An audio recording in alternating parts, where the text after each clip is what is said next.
ברוך השם, בסייעתא דשמיא. אני מקשר עצמי לכל הצדיקים האמיתיים שבדורנו, לכל הצדיקים האמיתיים שוכני ערכה, ובפרט לרבנו הקדוש, צדיק יסוד עולם נחמן היה וכוח חוכמה, רבנו רבי נחמן, נחמן, זכותו יגן עלינו ועל כל ישראל, אמן. ערב טוב à tous, בעזרת השם, בסייעתא דשמיא. On va être zoché de encore étudier un dimanche, encore un dimanche, la Torah de Rabbeinu Akadosh. Rabbi Nachman Nefege Vesimcha Nachman Emouman Zechutu Yagen Aleinu. Voilà, Kol Israël, Amen. La Torah de la Géoula. Alors on va faire une Torah qu'on a fait il y a très longtemps, au début des enseignements qu'on a commencé il y a 8 ans à peu près. Ça fait 8-9 ans maintenant presque. Et on a fait une Torah qui est la Torah bête dans l'écouté moral. Une Torah qui parle à la fois du Mashiach, mais à la fois de l'arme du Mashiach. C'est quoi l'arme du Mashiach et quelle est l'arme pour notre arme à nous? Alors il dit, Vayomer Hashem el Moshe, voici que Hashem dit à Moshe, est mort al Kohanim Bene Aaron. Dis aux Kohanim, les enfants d'Aaron, Omarta Elehem, et tu leur diras, et que eux-mêmes ils les transmettent. Ça tombe exactement à la paracha, incroyable, hein? Les nefesh le tamé be'amav. Ne vous souillez pas par l'âme d'un cadavre qui se trouve au sein de votre peuple, parce que vous êtes kadosh et vous devez servir Hachem. Et donc vous avez une responsabilité de ne pas vous souiller. Ita besifra et Rabbeinu. C'est écrit dans Sifra et Tzniuta, de Rabbi Shimon. Bon, c'était là il n'y a pas très longtemps. C'est écrit Menukva de Fardashka Mashach Rucha de Chayel et Meshiche. De l'orifice du nez, en traduction, de l'orifice du nez, Dieu insuffla un souffle de vie au Mashiach. En vérité, il a insufflé à tout le monde un souffle de vie par l'orifice du nez, oui. Mais il semblerait que au Mashiach, c'est un chidouche, c'est Zohar dans Trouma 177a, que par l'orifice du nez, il insouffle un souffle de vie au Mashiach. On va comprendre pourquoi est-ce que ici, d'abord, il a invoqué le verset dans Vaïkra, et ensuite pourquoi il a invoqué le verset dans le Zohar. Et voilà, il va expliquer. Keikar klezeno shel Mashiach, parce que l'essentiel de comment klezeno, c'est l'arme du Mashiach, ou atfila, c'est la prière. Maintenant, il donne la réponse. Pas besoin d'aller chercher plus loin. L'essentiel de l'arme du Mashiach, c'est la tfila. Mais ça va, c'est quoi l'arme du Mashiach? C'est la tfila. Qui veut dire que le Mashiach, il a une arme avec laquelle il va gagner toutes les guerres. Il va, d'un côté, la guerre avec les nations du monde, et de l'autre, la guerre interne avec les gens qui seront contre lui dans le peuple d'Israël. Dans les deux cas, sa clé, son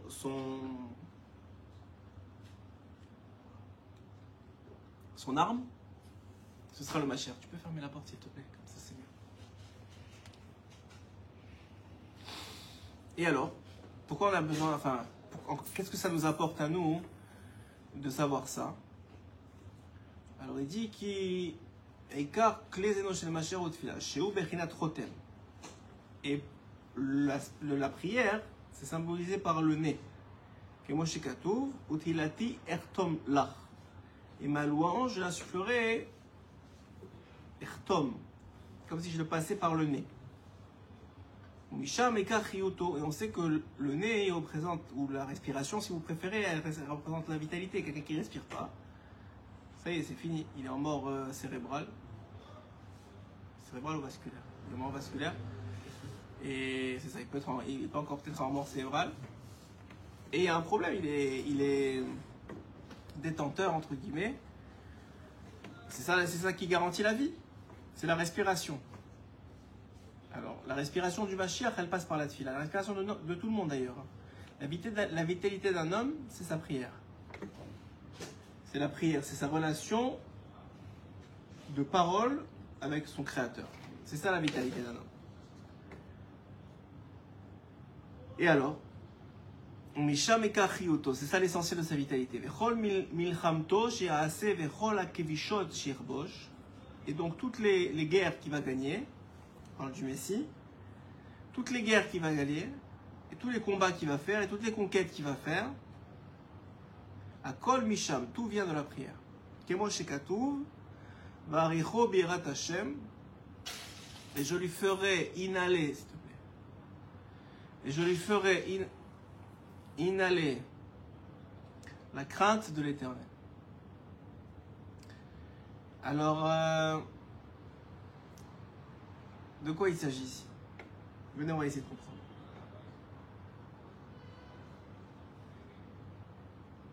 Dans l'esprit des nations du monde, une guerre, ça se gagne par les armes. Dans l'esprit juif, une guerre, ça se gagne aussi par les armes. En tout cas jusqu'à aujourd'hui. On a vu les guerres de David, on a vu les guerres d'Israël. Elles ont toutes été par les armes. Et quand on n'avait pas les armes, on a eu des déconvenues qu'on se rappelle jusqu'à aujourd'hui. On parle de l'Inquisition, de la Shoah. Toutes les fois, les pogroms, toutes les fois où le peuple d'Israël il a été maltraité, soumis, exterminé. Parce qu'on n'avait pas l'armée, on n'avait pas ces armes. Et Rabbi Nachman, il vient et il dit, le Mashiach, ce sera différent. Le Mashiach, il aura un pouvoir qui s'appelle la prière. Vous allez me dire, on a vu, même dans les camps, des gens prier. Plus qu'un. Pourquoi ça n'a pas marché à l'époque? Parce que ce n'était pas le Mashiach. Le Mashiach, il a le pouvoir de la prière à 100%. Tout ce qu'il dit se réalise. C'est le prolongement, sa parole est le prolongement du souffle divin. C'est pour ça qu'il y a un souffle. D'ailleurs, dans la halakha, le schéma Israël, il doit être fait au minimum que le souffle sorte de la bouche pour que nos oreilles puissent entendre. La même chose quand on fait la Hamida, il faut que l'autre il n'entende pas, mais que nous on s'entende. Il faut avoir un souffle qui sort. Qu'est-ce que ça veut dire exactement pour nous? Simplement qu'il y aura un homme, qui sera plus un ange qu'un homme, qui lui aura une épée qui sera parfaite en tout point, parce que lui sera parfait dans toutes ses méthodes. On va voir quels sont les critères qui lui permettent d'avoir cette épée-là. Et qui vont lui permettre que la tzatfila à lui transpercera tous les obstacles, détruira toutes les armées, soumettra tous les rois, les princes, et les premiers ministres, et les présidents, et toutes les armées qui seront contre Hachem, qui ne voudront pas se soumettre à la volonté de Dieu. Et, plus que ça, sa prière permettra de faire tchouva à tout le peuple d'Israël. Ramener tout le peuple d'Israël en Eretz Israël, etc., qui veuille venir. C'est un chidouche. Ça, c'est par la tfila. C'est ça l'essentiel de son arme. Par mon épée, par mon arc. Peresh Rashi. Qu'est-ce qu'il a dit Rashi sur ce verset-là quand c'est écrit Becharbi uvkashti? Qu'est-ce qu'il a dit Rashi? Rashi il a dit Tfila uvakasha. C'est ça l'épée et l'arc. L'arc, on parle de l'arc qui tire, oui. L'épée c'est la tfila, l'arc c'est la bakasha, qui revient un peu au même. La tfila c'est une sorte de prière, de louange on va dire. La bakasha c'est une demande. Comment chez Katouf, ki lo vekashti eftach, be'elohim hilalnu bechinat teila echtom lach. Vekle veze aklei zayin tzarich lekabel ayede bechinat Yosef. Donc Premier paragraphe, on vient de finir le premier paragraphe, j'ai sauté déjà le deuxième. Premier paragraphe, Rabbeinu, il n'est pas là pour te faire du suspense. C'est pas son but. Il est pas là, c'est pas un film de science-fiction ou d'Agatha Christie ou je sais pas quoi. Pas besoin. On sait déjà c'est qui le tueur. On sait déjà c'est qui quelle est la réponse. Très simple. Rabbeinu, il introduit le seul côté moral en te disant voilà. La prière en vérité, c'est la seule arme qu'on a vraiment. Ah, mais à chaque fois qu'on n'a pas eu d'autres armes que ça, on s'est fait avoir. On s'est fait exterminer, on s'est fait frapper, on s'est fait humilier. Oui, mais parce qu'il n'y avait pas Mashiach. Pourquoi? Parce que Mashiach, lui, il a le souffle divin, parfait. Et lui, sa parole, elle est entendue. Et lui, sa parole, elle est exaucée. Et lui, sa parole, elle est exprimée dans la réalité. Et tout ce qu'il dit, ça se réalise. C'est le cas de tous les prophètes. Non. Le prophète, c'est partiel. Tout est partiel. Le Mashiach, ce sera parfait à 100%. Tout ce qu'il dit, tout ce qu'il dit, ça se réalisera. Les prophètes, ça dépend de qu'est-ce que Hachem il veut qu'ils sachent. Ça dépend de est-ce qu'ils sont en état de prophétie ou pas. Il y a des prophètes qui avaient besoin d'être joyeux, alors comme Shaoul, il avait besoin de musique pour pouvoir être prophétisé, etc. Il y a plein de critères et de catégories et de conditions. Le Mashiach, c'est pas comme ça.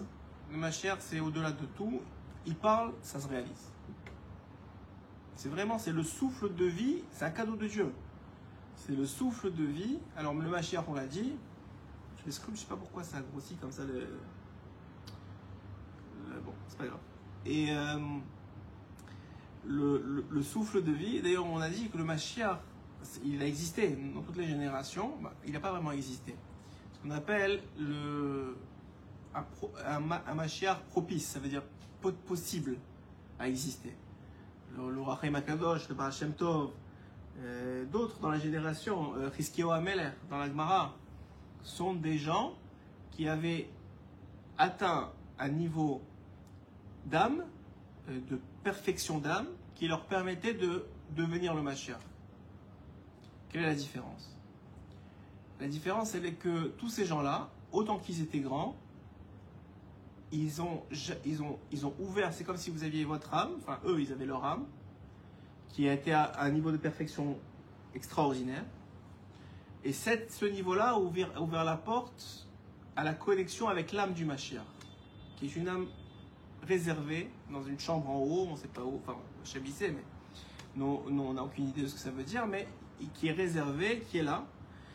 Et si la génération, par exemple pour le Rachaim Akadosh ou pour le Baal Shem Tov, avait été méritante, l'âme du Mashiach aurait intégré l'âme du Rachaim Akadosh, il serait devenu pas seulement un Mashiach potentiel, comme il l'était jusqu'à la fin de sa vie, mais le vrai. Chizkiyahu, c'est pour une autre raison. C'est écrit dans la Gemara que, d'ailleurs on l'a vu, il avait ce pouvoir de parole.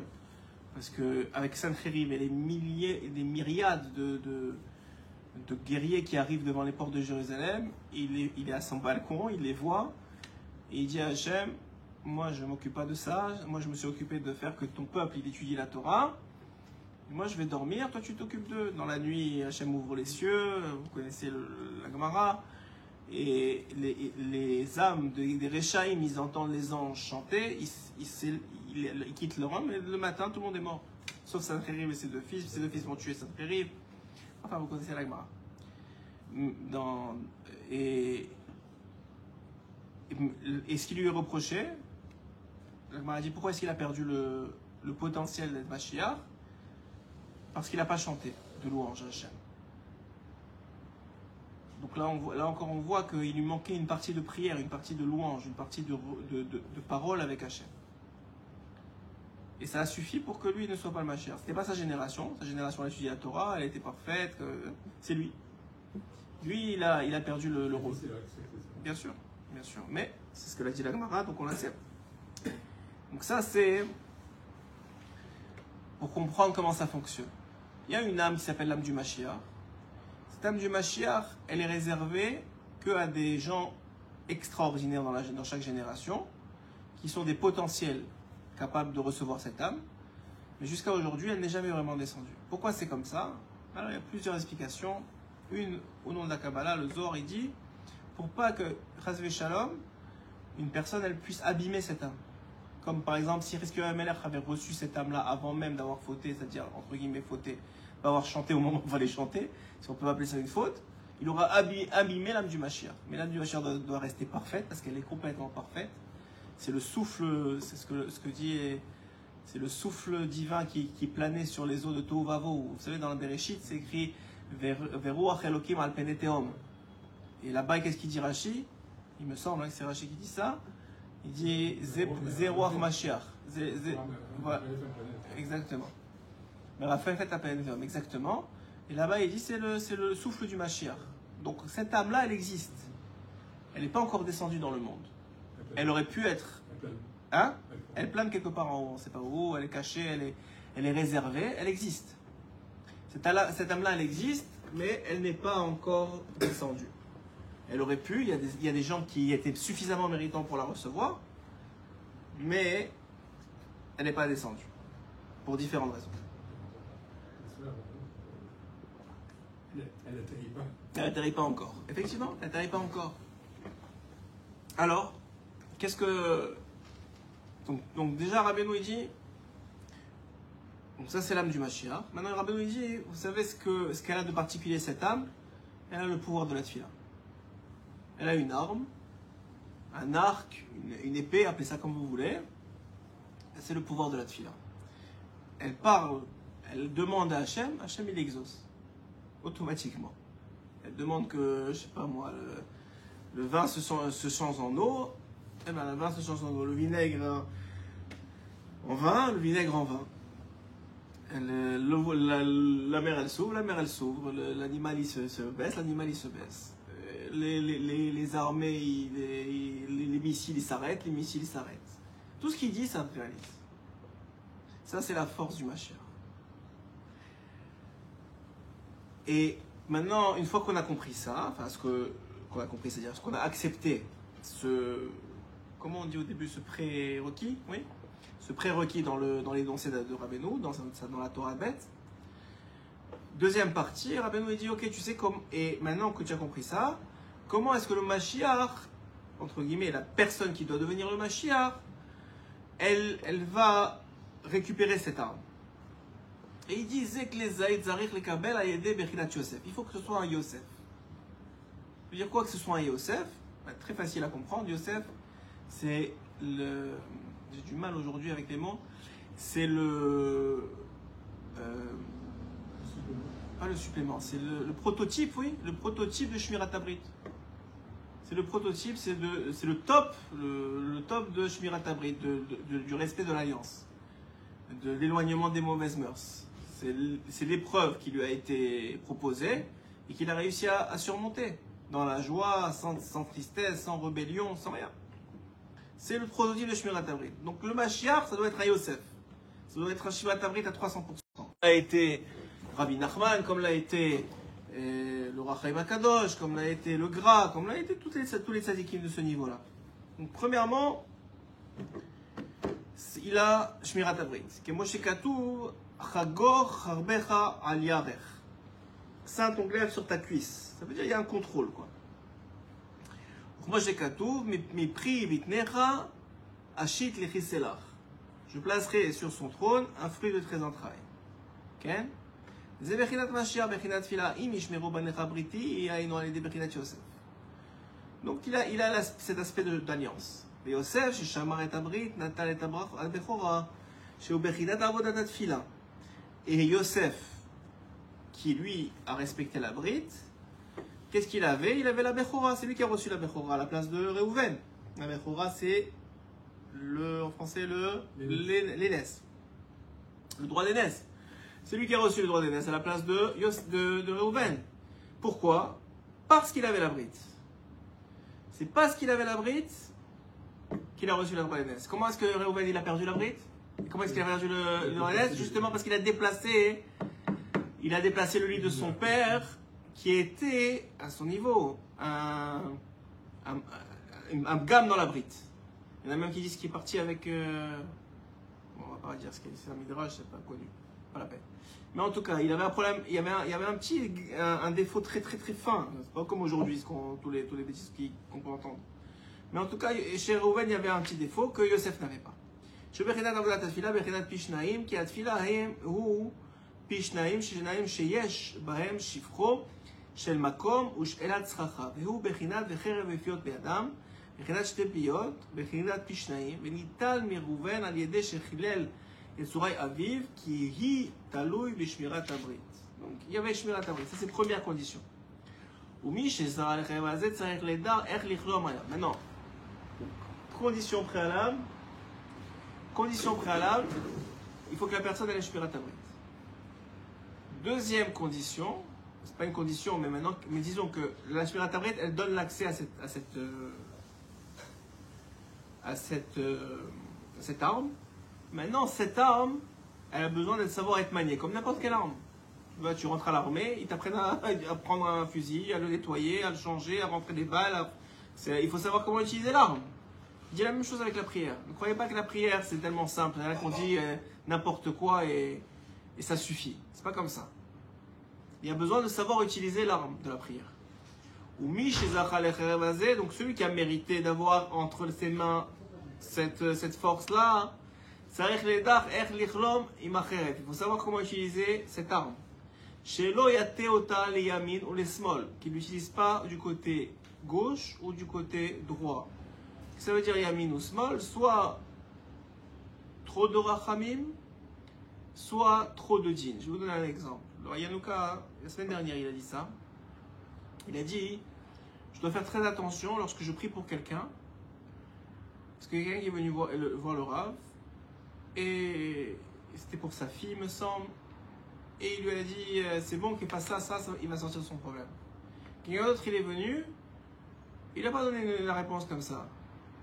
Alors on a demandé au Rav, on lui a dit, pourquoi chez cette fille-là c'était facile, entre guillemets, ça avait l'air facile, ça y est, tu fais ça, il va sortir. Et l'autre, ça n'avait pas l'air tellement facile, puisqu'il n'y a pas eu de réponse claire. Alors il a dit quelque chose d'extraordinaire. Quand on comprend ça, on comprend beaucoup de choses. Il a dit, quand je prie pour quelqu'un, hein, il faut que je fasse très attention à ce que le fait que je prie pour qu'il sorte de son problème, ça n'entraîne pas un problème plus grave. C'est-à-dire que des fois, nous on ne sait pas, mais s'il sort de ce problème-là sans avoir réglé la raison pour laquelle le problème il est arrivé, ça va causer un problème plus grave lui arrive. Alors que si la personne elle est dans ce problème-là, mais finalement elle peut en sortir, il ne va pas arriver d'autres problèmes, alors on peut prier pour elle.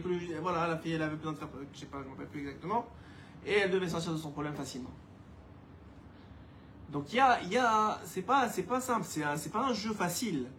Il y a besoin d'un jugement, il y a besoin d'une connaissance de la situation, il y a besoin d'une connaissance de pourquoi je dois prier. Et des fois, j'ai l'impression de faire du chesed avec la personne, et c'est pas ça qui lui arrive. Donc, je raconte toujours cette histoire qui est très connue. L'histoire de Rabbeinu qui était dans une ville avec son élève Rabbi Naftali. Si je me rappelle bien, Rabbi Naftali, il avait un homme qu'il connaissait dans la ville qui était extrêmement pauvre, extrêmement pauvre. Et donc il se trouvait qu'il était avec la ville avec son maître Rabbi Nachman de Breslev, Rabbeinu. Et il dit à Rabbeinu, cet homme il est tellement pauvre, il me fait de la peine. Peut-être vous priez pour lui, peut-être vous intervenez qu'il devienne riche. Rabbeinu il pouvait faire ce qu'il voulait. Il avait un niveau de ce qu'on parle aujourd'hui ici dans cette Torah-là. Et le Rabbeinu il ne répondait pas. Une fois, deux fois, trois fois. Et malheureusement, les élèves, des fois, ils ne comprennent pas. Ils comprennent pas, ou ils n'ont pas assez conscience de la grandeur de leur maître. Que leur maître, il sait ce qu'il fait. Il n'a pas besoin qu'on lui rappelle quoi faire. En tout cas, il a insisté. Et Rabbeinu, il dit... Et donc Rabbeinu, il lui dit, écoute, si tu veux tellement qu'il devienne riche, vas-y, prie pour lui, toi. Interviens pour lui. Il dit, mais je ne peux pas intervenir en présence de mon maître. C'est pas comme ça que ça marche. C'est vous, mon maître. Si vous n'intervenez pas, moi je vais intervenir. Il dit, écoute, moi je te donne la permission d'intervenir. Alors il a pris, il lui a dit, tiens un vase. Il a dit oui, il a dit remplis-le d'eau, il a rempli d'eau. Il a mis l'eau dans les quatre coins de la maison. Et à partir de ce jour-là, d'une chose à l'autre, il a vendu un bouton, puis 2, puis 5, puis 10, puis il l'a revendu, acheté, revendu, devenu le plus riche de la ville.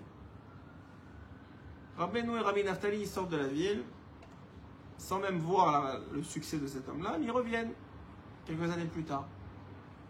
Ils reviennent dans la ville, et ils retrouvent cette même personne, au chouk, en train de vendre et d'acheter comme ils l'ont laissé, et il devient très riche. Et Rabbi Naftali est étonné de voir que cet homme-là, il les évite. Il les évite. Il dit, je comprends pas, c'est bizarre. Une fois, deux fois, à chaque fois qu'ils approchent de show, il fait semblant de ne pas les avoir vus. Alors, il en parle à son maître. Il dit, je comprends pas, qu'est-ce qui arrive à cet homme-là. Il lui a dit, appelle-le, tu vas voir qu'est-ce qui lui arrive. Il l'appelle. La personne, elle vient tant bien que mal, avec un peu de honte, et il lui dit, dis-moi, tu te rappelles de moi? Il lui dit oui. Je te rappelle que mon élève Rabbi Naftali, il a prié pour toi, pour que tu réussisses dans les affaires. Il lui dit oui. Il lui dit, comment ça va les affaires? Il dit, les affaires, ça va très bien, je suis le plus riche de la ville. Il lui a dit, dis-moi, ça fait combien de temps que tu n'as pas levé la tête au ciel? Et la personne de honte, elle baisse la tête, elle dit, je ne sais pas c'est quand la dernière fois que j'ai prié, que j'ai parlé avec Hachem. Alors Rabbi Nachman, il se retourne vers Rabbi Naftali et dit, voilà, regarde ce que tu as fait. Tu crois que tu lui as fait gagner son Olam Hazé, ce monde-ci, mais tu lui as fait perdre son Olam Haba, son monde futur. Maintenant, Rabbi Naftali, c'était un grand tzaddik, mais quand même, il n'avait pas ce jugement-là, ce mishpat, qui permettait d'évaluer la situation véritablement comme il faut. Lui, il a eu pitié d'un homme pauvre. Il a dit, on a tous un peu ça en nous. Peut-être Hachem il s'est trompé, vous voyez? Peut-être Hachem c'est pas, entre guillemets, c'était... Oh, on peut intervenir à sa place. Et des fois oui, des fois Hachem il veut qu'on intervienne. Et des fois non. Ça c'est la différence entre le mishpat, c'est la différence que le tzaddik il a, hein, qui doit savoir utiliser ni de droite ni de gauche. Être capable de faire ce qu'il y a à faire. Vishvizeh ki ben Yosef et Abechora, Dafka mi Yaakov. Et c'est pour ça que la Bechora, il dit qu'il a reçu de Yosef, il a reçu de qui? Il a reçu de Yaakov. Et pourquoi il a reçu de Yaakov? Parce que Yaakov, c'est Bechinat Mishpat. Et Abraham, c'est le Chesed, c'est la bonté, trop de bonté. C'est pour ça qu'on a dit, on a expliqué dans plusieurs shiurim, que c'est pour ça que Ishmaël est sorti de lui. C'est la mauvaise miséricorde, le mauvais bon. Ishmaël est prêt à tuer, soi-disant pour Dieu. Preuve que c'est bien, mais c'est le mauvais bon, c'est le mauvais chesed. Ils sont prêts à forcer les gens à se convertir. Aujourd'hui, ils n'ont plus vraiment le droit, mais dans certains pays, ils continuent à le faire. Pourquoi? Parce qu'ils croient que c'est bien, ils pensent qu'ils font du bien, mais c'est du mauvais bon. C'est du trop de chesed. C'est le mauvais chesed d'Abraham qui devait sortir par là-bas. Et d'un autre côté, tu as Yitzhak. Yitzhak, c'est quoi? Yitzhak, il a dû avoir Esav. Esav, c'est le mauvais din. C'est celui qui ne comprend que par la guerre, qui ne comprend que par l'argent. Ce qu'on appelle Yotse Kochem Yadi. Il n'y a que la force de mon bras, de mes mains, de ma main, qui peut faire quelque chose dans ce monde. Ou si on veut le traduire d'une autre façon, Ishmaël, c'est celui qui dit tout c'est Dieu, même quand je tue c'est Dieu. Même quand je force, c'est Dieu. Même quand je viole, c'est Dieu. Et tout vient de Dieu. C'est la destinée de Dieu. Et tout vient de Dieu. Et Yitzhak, ou plutôt le mauvais Yitzhak, le Esav, c'est tout vient de moi. C'est mon argent, mon travail. Dieu, il est dans les cieux, ça va. Mais c'est moi qui fais. C'est moi qui ramène. C'est moi. Si je travaille plus, je vais gagner plus. Si je fais plus de sport, je vais être plus en forme. C'est des logiques, c'est tout à la logique. Yaakov, c'est la synthèse des deux. C'est celui qui a pris le bon de Abraham. Il sait quand est-ce qu'il faut prier pour les autres, quand est-ce qu'il faut être bon avec les autres. Comme par exemple dans l'éducation, quand est-ce qu'il faut renforcer. Et il a pris le bon de Yitzhak. Il sait quand est-ce qu'il faut être digne, quand il faut être rigoureux, quand il ne faut pas prier pour ça. Il ne faut pas lui donner la chance, parce qu'il y a pire encore. Ou avec un enfant, il faut savoir donner des limites. C'est ce jeu-là que Yaakov, il a réussi à atteindre, ce qui est le tif Eretz. C'est la synthèse des deux. C'est ça le mishpat. Mais Yosef, a priori, il n'avait pas ça en lui. Lui, il avait juste la brite. Mais la brite, elle lui a permis d'avoir ça de Yaakov. Parce que la brite, on a dit, c'est ça qui donne ce cadeau-là. Mais pourquoi il vient de Yaakov? Parce qu'il vient du mishpat, il vient de cet équilibre. Yaakov, c'est l'équilibre. L'équilibre entre quoi? entre celui qui sait que tout vient de Dieu, mais que Dieu il a mis dans les mains de l'homme de faire des choses qu'il ne fera pas à sa place. L'exemple le plus évident, le plus simple et le premier acte de la vie d'un homme, c'est la Brit Mila. Pourquoi est-ce que Hachem il n'a pas fait en sorte que l'homme il naisse Maoul, comme il l'a fait pour Moshe par exemple, et même Moshe il fallait le faire saigner? Parce qu'il y a dans la notion du judaïsme la notion de complétion dans ce monde, de compléter dans ce monde l'œuvre d'Hachem qui a été demandée par Hachem. Donc Hachem, c'est vrai qu'il fait tout, c'est vrai qu'il m'aide à tout faire, si je peux rien faire sans lui, mais d'un autre côté, entre guillemets, il ne peut rien faire sans moi. C'est ce qu'a dit Rabbeinu, et prenez ça de la bonne façon, on n'est pas en train de s'enorgueillir d'être au niveau de Dieu, mais c'est parce que Dieu a voulu ça comme ça. Ce qu'il a dit Rabbeinu, moi je ne peux rien faire sans vous et vous ne pouvez rien faire sans moi. C'est-à-dire que vous êtes dans ce monde, et vous êtes les seuls à avoir un Yetzer Hara, vous êtes les seuls à avoir un libre arbitre, et quand vous faites le bon choix, alors ça exprime ou ça dévoile Hachem, ça complète Hachem dans le monde, et ça permet cet acte extraordinaire qui est le fait de dévoiler Hachem, ce rôle extraordinaire qu'on a de permettre de dévoiler Hachem dans le monde parce qu'il a choisi d'être caché. Ça, c'est le travail d'un juif. Qui chok les Israël. C'est une loi pour Israël. Qui Moshe Katouf chok vesharo sam. משפט לאלוהי יעקב, היינו שצריך יוסף לקבל זאת החרב מבחינת משפט, כדי שיכלכל דבריו במשפט. Il doit recevoir cette force-là de la prière à travers le jugement pour qu'il sache ne pas aller trop à droite ou trop à gauche, comme on l'a expliqué, avec l'histoire de Rabbeinu et plein d'autres histoires qu'on a vues. Et comment est-ce qu'on mérite le jugement? Allez des tzedaka. Quelqu'un qui fait la tzedaka, il reçoit la capacité de juger une situation et de savoir comment se comporter face à une situation. Comment ça?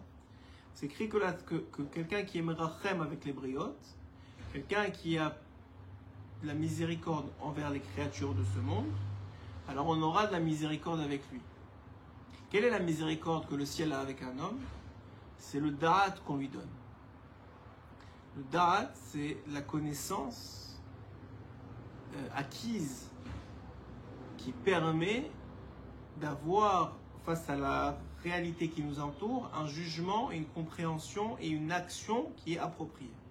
C'est ça le da'at. On a une connaissance, mais ce n'est pas une connaissance théorique, c'est une connaissance qui nous permet d'agir dans le monde. Ça c'est du da'at.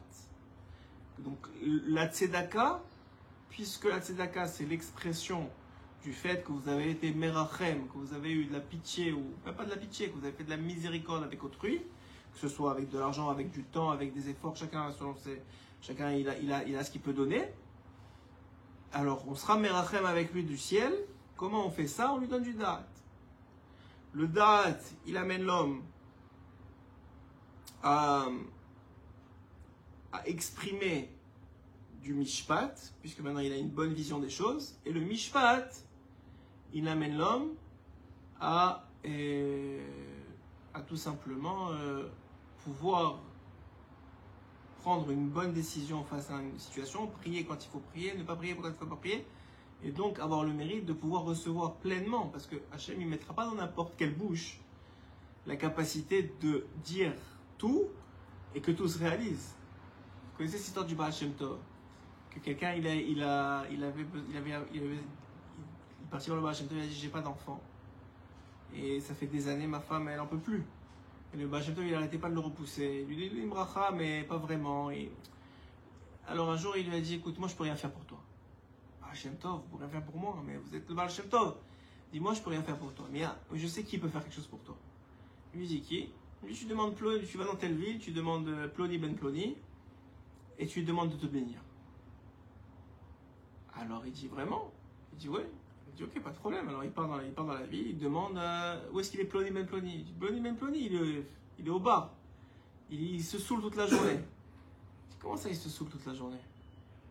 Il dit oui, c'est un soulard. Je dis comment? Hachem Tov il m'a envoyé voir un soulard. C'est vraiment bizarre. Donc il va au bar et il lui dit voilà, c'est le Baal Shem Tov qui m'envoie. Le gars il est à moitié sous, enfin complètement sous. Il lui rigole en pleine face. Il lui dit arrête de te moquer de moi, laisse-moi tranquille. Je bois laisse-moi tranquille. Il dit non, je t'en supplie, bénis-moi. Il dit, il veut pas, il le renvoie, etc. Puis il dit, écoute, je t'achète, combien tu veux de bouteilles de vin? Je t'achète, rec, bénis-moi. Il dit, ok, là tu commences à parler. Il dit, ok, si tu m'achètes 10 bouteilles de vin, je te bénis. Il dit, pas de problème, je t'achète il lui ramène les 10 bouteilles de vin. Il dit, quelle bénédiction tu veux? Il lui dit que j'ai un enfant cette année. Il dit, que Dieu il fasse que tu aies un enfant cette année. Il repart tout content, tout heureux, tout machin. Les bouteilles de vin, il s'en fiche, c'est pas grave. Pour quelqu'un qui attend un enfant, et c'est pas une ou deux bouteilles de vin qui va changer grand chose. Donc il lui dit, bon, pas de problème. Il arrive chez le Baal. Mais quand même, ça le travaille toute la route. Il dit, comment c'est possible, le Baal Shem Tov, il m'envoie chez lui. Et comment lui, sa bracha, elle est plus forte que celle du Baal Shem Tov. Alors il repart voir le Baal Shem Tov, il dit, voilà, j'ai fait ce que vous m'avez dit. Et je suis confiant que maintenant je vais avoir un enfant. Il lui dit, oui, t'inquiète pas, comme je t'ai dit, tu vas avoir un enfant maintenant. Il dit, mais il faut que vous m'expliquiez comment cet homme-là, il a une plus grande pouvoir de bracha que vous. Il dit, c'est pas une question de plus grand pouvoir de bracha, je vais te raconter une histoire. Il dit, cet homme-là, hein, c'était un homme dépravé. Il allait de prostituée en prostituée, il était une catastrophe dans sa vie. Un jour, il a entendu qu'il y avait une femme très belle qui prenait énormément d'argent pour aller avec lui. Non, allez, non. Et il a accumulé tout cet argent-là. Et sur le chemin pour aller chez elle, il s'arrête dans une auberge. Et dans l'auberge, il y a une orpheline qui doit se marier. Et ils n'ont pas de quoi se marier.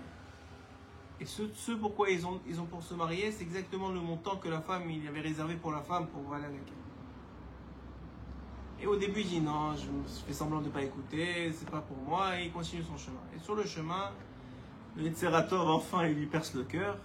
Il dit, qu'est-ce que je fais de ma vie? Tout ça, je vais perdre mon Olamaba et mon Olamazé, tout ça pourquoi? Pour des ch'touillottes, et des Evel Avalim, et des Ta'avot. Alors qu'il y a une orpheline, elle veut se marier, une fille juive vient, j'ai l'argent, il revient sur ses pas. Lui dit voilà, il dit même pas que c'est lui, il dit voilà, j'ai trouvé l'argent, voilà pour vous, et il s'en va. À ce moment-là, dans le ciel, on décrète sur lui que tout ce qu'il va dire, ça va se réaliser. Le Yetzirara, le Samer même, il entend ça, il dit je ne vais pas laisser faire ça, c'est ma fin. Qu'est-ce qu'il fait? Il le fait tomber dans l'alcool. Il lui donne à boire. Toute la journée, il est saoul. Il ne sait pas ce qu'il dit. Il bénit personne. Et comme ça, il est tranquille. Il dit, moi, on m'a dévoilé ça à Rosh Hashanah. Et j'attendais depuis des années de pouvoir te bénir. Mais je ne voyais pas de solution. Alors, j'ai compris que c'était ça ma solution. Et donc, je t'ai envoyé là-bas.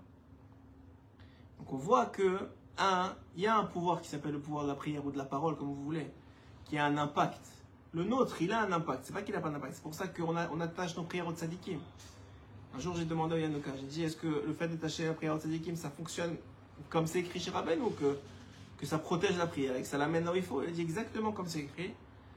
Et oui, c'est une des choses qui fonctionne le mieux. Avant de prier, on dit, Arani mekacher tfilati, j'attache ma prière au tzadikim. Juste cette phrase-là, elle protège, elle permet à ta prière d'être exaucée.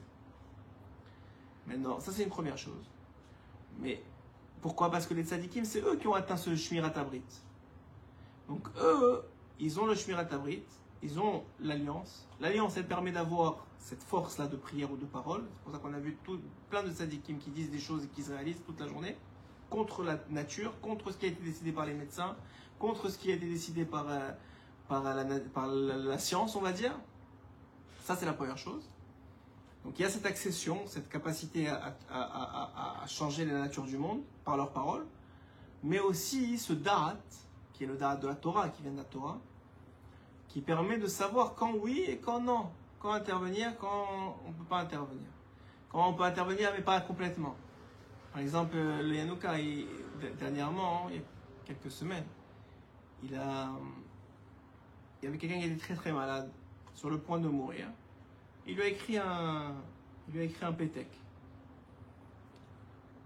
Et on lui a remis ce pétec-là. Et on l'a dit juste, tu le mets sous l'oreiller. Il l'a mis sous l'oreiller.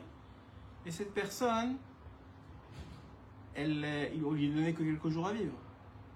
Et c'était déjà dans cette période-là. Et finalement, il a vécu jusqu'à Av, c'est-à-dire presque 6 mois. 6 mois supplémentaires. Maintenant, quelqu'un il dirait, il est parti chez l'Hanouka, ça n'a pas marché. Pourquoi? Parce que voilà, il est mort à la fin. Mais qu'est-ce qu'il avait écrit sur le Pétek? Jusqu'à Av. Et l'Hanouka il a dit, vous croyez chaque jour dans ce monde, vous ne savez pas combien ça sauve de toutes les souffrances du monde futur. Vous croyez que c'est facile de faire ajouter des jours à la personne? Et peut-être que, nous on ne comprend pas ces choses-là, mais peut-être que plus que c'était pas bon pour lui, c'était trop. Chacun il a son heure. Mais on voit quoi? On voit que oui, il y a un jugement à avoir par la situation. Ce n'est pas notre jugement à nous. Nous on n'a aucune notion même de, j'ai envie de dire que du bout de notre nez, on ne sait pas ce qui va arriver demain, on ne sait même pas qu'est-ce qui est vrai de ce qui est faux. C'est pour ça qu'on a les tzadikim. Notre attachement aux tzadikim, il permet de s'attacher à ce mishpat là. D'abord à cette bechina de Yosef, de Shmirat Abrit, que malheureusement rares sont les élus qui ont ça dans notre génération. Et ensuite de ça, cette Shmirat Abrit que eux ils ont cet espace de ce Da'at Torah qui leur permet d'avoir un mishpat. Ils savent quand oui, quand non, quand intervenir, quand pas intervenir, et pour que ce soit toujours pour le bien. La force de dialogue. Bien sûr. Moi, on voit tous les jours, c'est extraordinaire. Et c'est-à-dire vous avez 4 personnes, aujourd'hui 4 personnes, ce matin. On va finir sur ça. 4 personnes, parce que c'est pas tant Non, c'est bon, ça a été différé. Ah, ok. Différé combien de temps? Alors, il y avait, ce matin, 4 personnes qui sont venues pour la Parnassa. Pour demander une bracha pour la Parnassa. À un, il a dit, soit Makpid sur Melavé Malka, le 4e repas de Shabbat. Que c'est écrit au nom du Noam Elimelech, que celui qui fait Melavé Malka comme il faut, idéalement sur du pain, en faisant des Tchiadaïm avant, en faisant Birkat Amazon après, et même idéalement étudiant le Noam Elimelech, mais c'est pas ça ce qu'il a dit, mais on va dire, de manger, de raccompagner la reine Shabbat en faisant un repas, c'est une ségoula pour avoir une bonne parnassa dans la semaine. Un, il a dit ça. L'autre, il est venu, il a dit bracha pour la parnassa. Il lui a dit mange une pomme vendredi soir. C'est une ségoula qui est rapportée au nom du Chaim, je pense Rav Chaim Eugene, mais je suis pas sûr. Mais en tout cas, un grand sadique. Bon, mange une pomme, ok. Après, un autre, il est venu encore, un troisième, il est venu. Il lui a dit soit Makpid sur Bamé Madlikin. Le passage qu'on fait, c'est un terrain Ashkenaz. Ashkenazim ne font pas Bamé Madlikin. Et le gars, il a dit c'est une erreur. Il a dit c'est une erreur. Il se trompe, il devrait faire Bamé Madlikin. Ça fait beaucoup de bien, et aussi pour la Parnassa, et aussi pour plein de choses. Ça fait Bamé Madlikin devant les soirs. Il a dit même celui qui est vraiment, et on dit les Ashkenaz, il prie avec les Ashkenazim, qu'il le fasse avant la prière. Il peut, à partir de Chatzot Hayom, de vendredi, il peut faire déjà Bamé Madlikin. Donc il lui a dit Bamé Madlikin. Et le 4e, il lui a dit, alors un il lui a dit Melavé Malka, l'autre il lui a dit la pomme. Ah oui, le 4e il lui a dit assure-toi d'avoir du Shalom Bayit. Ton Shalom Bayit c'est ta Parnassa. Donc vous avez 4 personnes qui ont demandé la même chose et qui ont eu 4 réponses différentes. C'est la preuve que chacun, en fonction de son âme, de ce qui lui manque, de pourquoi il lui manque la Parnassa. C'est pas seulement qu'il y a un problème, c'est que le problème, il est à la pointe de l'iceberg de quelque chose qui est sous-jacent. Mais ce même problème, il peut être la pointe de sous-jacent que le problème, il a des problèmes de Shabbat, que celui-là, il est pas Makpid dans Shabbat, que celui-là, il a un problème dans la nourriture. C'est l'expression, c'est un symptôme. C'est quand quelqu'un dit j'ai mal à la tête. Ça peut venir de plein de facteurs mal à la tête. Ça veut rien dire mal à la tête. Alors, je te plaît, enlève-moi le mal de tête. Mais il y en a qu'on va lui dire, écoute, prends un Doliprane. Il y en a d'autres qu'on va lui dire, écoute, vérifie ta tension. Il y en a d'autres qui va lui dire, vérifie ton sucre. Ça dépend. C'est exactement spirituellement, c'est la même chose aussi. Ça dépend. Et ça, c'est le tzaddik. Le tzaddik, il voit. Il sait, et il voit, et il juge en fonction, et il répond en fonction. Donc on voit que de cet exemple-là, voilà, ce matin, c'est arrivé. C'est pour vous dire quoi. Et on lui a dit en plus, on a dit, mais quoi, 4 personnes, 4 différentes. Il y a chaque problème, sa solution. Voilà. Une centaine de personnes. Oui, tous les jours. Et il dit, et pas seulement, il dit même les takim, il est passé à travers lui ça. Oui, Le Rav, il a déjà dit. Il a dit, vous, quand vous voyez quelqu'un, vous croyez que je vois comme je vous voyez. C'est la phrase, moi, c'est la phrase la plus impressionnante que j'ai entendue de lui. Il a dit, vous croyez que je vois ce que vous voyez. Moi, à chaque fois qu'il y a quelqu'un qui vient me voir, ou qui veut me voir, même pas qui vient me voir, qui veut me voir, je vois où est-ce qu'elle est son âme dans le puzzle des âmes d'Israël. Et nous, on sait qu'on est des halakim d'âme. Ça veut dire, c'est qu'est-ce qui est comblé de quoi? Ça nous dépasse complètement. Donc on ne le reconnaît pas comme Mashiach. Hein? Il a ça. Maintenant, peut-être, la génération n'est pas encore prête. Je vous ai dit, il y a deux solutions. Soit lui, il est prêt. Soit lui, il n'est pas prêt comme Chriskiaou, il le perd parce qu'il n'a pas réussi. Soit parce que, même, on a dit, le Baal Shem Tov était de ce niveau-là, le Rachaim aussi. Mais la génération, elle n'est pas prête. Encore une fois, on croit que c'est bien. Et si la génération n'est pas prête, c'est une catastrophe monumentale. C'est comme si vous donnez à manger un steak à un bébé. Vous avez l'impression de faire du chesed, mais c'est pas du chesed, c'est du djinn, vous êtes en train de le tuer. Il n'a pas de dents. Non, mais vous allez l'étouffer. Vous forcez un steak dans un moule de bébé, vous allez l'étouffer. C'est exactement la même chose avec nous. Si on n'est pas prêt à recevoir la Géoula, c'est grave, c'est pas drôle. Donc on veut une Géoula Berachamim. Il y a tous les ingrédients pour que ça se réalise. Il y a cet aspect de tfila, il y a cet aspect de brite, il y a cet aspect de... Ça dépend aussi, le Rav, il a beaucoup emphasé, je ne sais pas si ça se dit emphasé, mais mis l'emphase sur trois fautes ces derniers temps, un peu moins ces dernières semaines, mais avant la Géoula de Rabbi Shimon, il a beaucoup parlé de ça. C'est la faute vis-à-vis de notre Emunat Rachamim. Notre faute vis-à-vis de Moshe, qu'on n'a pas eu confiance en Moshe. Vous savez ce qu'il a dit, quelque chose d'extraordinaire. Il a dit, bon, on s'éloigne, mais ça revient au même, c'est dans la même idée. Il a dit, les 4/5 du peuple, selon l'opinion que les 4/5 du peuple ont été tués à Makat Roger, c'est pas parce qu'ils ne croyaient pas en Dieu, ils avaient confiance que Dieu allait les sortir, mais ils ne croyaient pas en Moshe. Le problème, c'était pas Dieu. Le problème, c'était Moshe. Le 1/5, c'est les seuls qui ont cru et en Dieu et en Moshe. C'est fou de dire ça, c'est extraordinaire. Et il a dit la faute du veau d'or, la même chose. Ils n'ont pas suffisamment eu confiance en Moshe. Il leur a dit je reviens. Pourquoi même si tu crois que tu as raté l'heure et qu'il a... Ok, c'est Moshe, il a dit je reviens. Pourquoi Aaron il a pas commencé à paniquer? Parce qu'après il a confiance en Moshe, c'est qui Moshe? Il comprend que Moshe, s'il revient, il va revenir. Il n'y a pas, même si le Samer même il veut, il truc. Comme il a dit une fois à l'Orab, il a dit le Samer même de certains sadikim, il a peur. Vous croyez, il a peur de certains sadikim. Donc on comprend que voilà, c'est pas... Donc de Moshe, il a dit de Zecharia. Tu connais l'histoire de Zecharia? L'histoire de Zecharia, c'est un prophète qui prophétisait que malheureusement, si on continuait dans nos mauvaises actions au temps du temple, on allait finir comme ça a fini. Et le peuple en avait tellement marre de l'entendre qu'ils l'ont tué. Ils ont tué Zecharia, et le prophète Zecharia. Et sur ça, après, celui qui a envahi le temple, le sang de Zecharia et des Kohanim, il criait. Ça, c'est Zecharia. C'était Moshe, Zecharia et la faute du veau d'or. C'était les trois fautes qu'il faut faire tchouva. Et la tchouva, c'est exactement la même, il a dit. C'est Emunat Rachamim. Et il a dit, Davka, pourquoi il parlait de ça maintenant? Parce qu'il a dit c'est exactement le problème des 24 000 élèves. Les 24 000 élèves, leur plus grand problème, c'est qu'ils n'ont pas suffisamment eu confiance en Rabbi Akiva. Rabbi Akiva, mais non, alors entre eux, ils venaient qu'ils n'avaient pas confiance en Rabbi Akiva. Pourquoi? Parce que Rabbi Akiva, il les a choisis. Si tu sais que ton maître, il a choisi ton Chavruta, c'est que ton Chavruta, il a de la valeur. C'est qu'il faut quelque chose. Mais comme ils n'avaient pas suffisamment confiance en Rabbi Akiva et en son jugement, alors ils ont dit non, mais peut-être qu'il s'est trompé sur mon Chavruta. Chavruta, il n'est pas si extraordinaire que ça. Et Rabbi Akiva, il a senti ça. Qu'est-ce qu'il a fait? Ça, je ne savais pas, c'est le Rav qui a dit ça. Qu'est-ce qu'il a fait? Il a mis des Chavruta entre un jeune et un vieux. Pour que naturellement, le jeune, il respecte le vieux. Mais comme les deux, ils voyaient leur gigoul précédent, comment ils étaient avant, alors personne ne respectait personne. Mais le vrai shoresh, c'est qu'ils n'ont pas suffisamment eu confiance en Rabbi Akiva.